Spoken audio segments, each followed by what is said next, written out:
Hello and welcome to my unboxing and first look at issue 68 right here of the Warhammer 40K Conquest subscription service from Hatchett Partworks. The beauty about this particular issue is it contains half of the Hemotrope Reactor kit, which would normally set you back £27.50. So let's just knock that down by half and say it's £13.75. That's still a saving of about £5 or so. So there is a bit of a saving. Clearly you're still going to get a saving even if you were to get the Hemotrope reactors from a third-party seller. But it's another piece of terrain. Let's unbox it and have a look at the issue itself.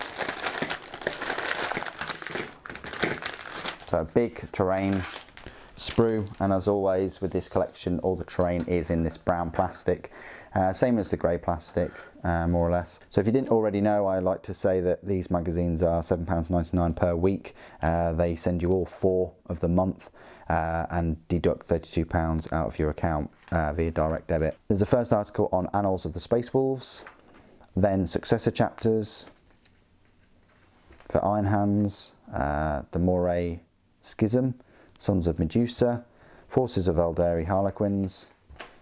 Nice little showcase for Harlequins. I like when they do showcases. I'm a big fan. I wish they do more of them. I wish they continue to do more of them. I don't know if I've got a solitaire, but I'd like a solitaire. Silver Templars Lieutenant Keltos. Hemotrope Reactor. So how to build it. Very straightforward. Doesn't come in many parts at all. You'll have built that in 20 minutes, half an hour or so. You just got to be careful of when you glue the two halves together. There's probably going to be a glue smudge, I want to call it. Just file that down once it's completely dry and then you're good to go. There's probably going to be a few mould lines in places as well, as is the case with the terrain kits. How to paint it. Clearly your lead belcher and Null Oil are your go-to tools, and then after Null Oil, just completely dry, just give it a dry brush of Necron compound. It comes out a treat, and then it even goes into some depth of how to paint the cabling and things. Looks really cool. And the plasma, the Thousand Suns blue and Temple Guard blue are your go-to paints for them. Plasma parts as well, lots of plasma parts in these vents, so you could turn that into quite a bit of a project for one of these. Then you've got Mission Briefing Plasma Overload. There it is. Kind of an interesting mission.